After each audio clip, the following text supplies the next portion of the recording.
E aí, vamos lá, bem-vindos a esta Masterclass, uma explicação visual completa que preparamos para dominar de vez os conceitos da aula 9, focada em mercados-alvo e influências. O objetivo aqui é garantir aquela nota máxima na prova do segundo bimestre, então o tom hoje é de foco total, estruturação lógica e memorização inteligente. A ideia é transformar a teoria do empreendedorismo em conhecimento prático, compreendendo exatamente as engrenagens que fazem o negócio encontrar o seu público ideal.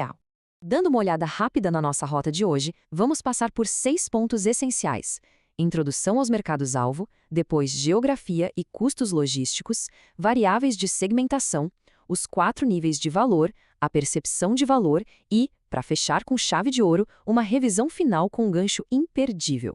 Certo. Número 1. Introdução aos mercados-alvo. Vamos mergulhar nisso.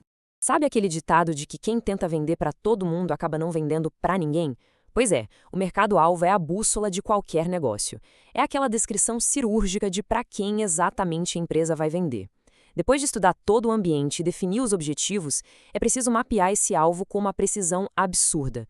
Vai vender para o mercado nacional, para o exterior, para o governo ou para o consumidor final na rua? Entender essa base é o alicerce absoluto para o sucesso e, claro, um ponto garantido na nossa prova. Isso ilustra brilhantemente a primeira grande bifurcação no mundo das vendas. De um lado, temos o B2C, a venda para a pessoa física. Pensa na padaria da esquina, vendendo o pãozinho quente para o morador do bairro, que é o consumidor final. Do outro lado, temos o B2B, a venda para a pessoa jurídica. Aqui, a negociação é de empresa para empresa, tipo a fábrica de farinha vendendo toneladas do produto para abastecer uma rede inteira de padarias. Compreender a diferença entre atender um CPF e um CNPJ muda completamente a linguagem de vendas, o volume de entrega e as regras do jogo. Mas olha só, não basta só saber quem é o cliente, né? Precisamos entender as forças ocultas desse mercado. Existem fatores cruciais para analisar antes de entrar de cabeça num setor. Por exemplo, quais são as barreiras de entrada? É fácil começar a competir ou precisa de milhões em infraestrutura logo de cara? E a facilidade de fechar uma venda? O cliente consegue trocar de fornecedor num estalar de dedos se não curtir o produto? Outra coisa, como é a sensibilidade ao preço? Será que o pessoal aceita um aumento sem abandonar a marca?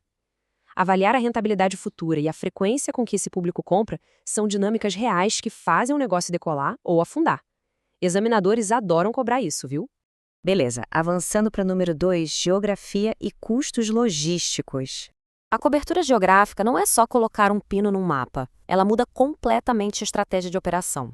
Pensa no comércio eletrônico, uma lojinha de roupas online, por exemplo. Se a decisão for entregar para o país inteiro desde o dia 1, os custos de frete, distribuição e transporte vão literalmente explodir. A distância física consome o caixa rapidinho. Por isso, uma tática inteligentíssima e um ponto clássico de exame é justificar a restrição da cobertura inicial para reduzir despesas. Ou seja, domina-se o quintal de casa primeiro para só depois atacar mercados mais distantes. Passando agora para o tópico 3, variáveis de segmentação. Gente, para o segundo bimestre, este conceito é ouro puro. Segmentar significa pegar aquele mercado gigante e dividir em fatias menores e homogêneas, onde o pessoal pensa ou vive de forma parecida. E para nunca mais esquecer como fazer isso, o segredo é este mnemônico, GDPSI. G de geográficas, que responde à pergunta onde a galera está. D de demográficas, que foca no quem são eles, olhando dados frios tipo idade, renda e sexo. E Psi de psicográficas, que responde como vivem, mergulhando no estilo de vida e personalidade. GDPSI. Fixar esse termo é essencial. Para garantir que ninguém escorregue na hora da avaliação, vamos mastigar bem a diferença que mais causa tropeços: demográficas versus psicográficas. Variáveis demográficas são estatísticas, tipo dado do IBGE mesmo, público masculino entre 25 e 30 anos com ensino superior, ponto. Já as variáveis psicográficas são muito mais coloridas e profundas. Elas revelam os hobbies, os gostos musicais, os valores éticos e até como essas pessoas tomam decisões. Duas pessoas podem ter exatamente a mesma idade e renda, o que significa a mesma demografia. Mas se uma adora esportes radicais e a outra prefere ler em casa no fim de semana, elas têm perfis psicográficos completamente diferentes. Certo, agora vamos para a psicologia da coisa. Número 4. Os 4 níveis de valor. Como o cliente percebe o custo-benefício de algo? Isso acontece através da intensidade do valor atribuído. E aqui entra o nosso segundo mnemônico salva-vidas, BED: básico, esperado, desejado e inesperado. Imagina a compra de um carro. O nível básico é a roda girar, o motor funcionar, o carro precisa ir do ponto A ao ponto B. O esperado é o que não é obrigatório para andar, mas o mercado já exige, tipo o ar-condicionado ou travas elétricas. O desejado é aquilo que não vem de fábrica na versão padrão, mas seria incrível ter, como serviço de assistência 24 horas impecável. E, finalmente, o inesperado, onde mora o encantamento, um porta-malas que abre sozinho por aproximação. Aplicar o BED na análise de qualquer produto garante um mapa perfeito de como gerar valor. E isso nos leva direto ao tópico 5, a percepção de valor. É absolutamente vital separar o que dá para tocar daquilo que só se pode sentir. O valor tangível é tudo que a gente calcula, coloca numa balança ou mede com fita métrica. É o preço em reais, os quilos do produto, as dimensões da caixa. Já o valor intangível é invisível. É a satisfação pessoal, o orgulho de posse, a sensação de status.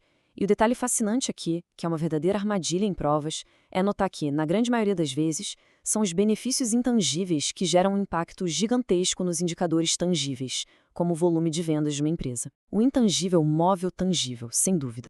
Então, o ponto crucial é desmistificar esta pergunta clássica. Afinal, o que faz algo ser caro ou barato? A verdade é que essas palavras não têm a ver só com o valor numérico. Elas são totalmente ligadas à percepção. A mágica dos negócios acontece quando o preço cobrado é semelhante à percepção de valor na cabeça de quem compra. Se a percepção de valor for gigantesca, um preço que no papel parece alto acaba sendo considerado barato ou super justo pelo consumidor.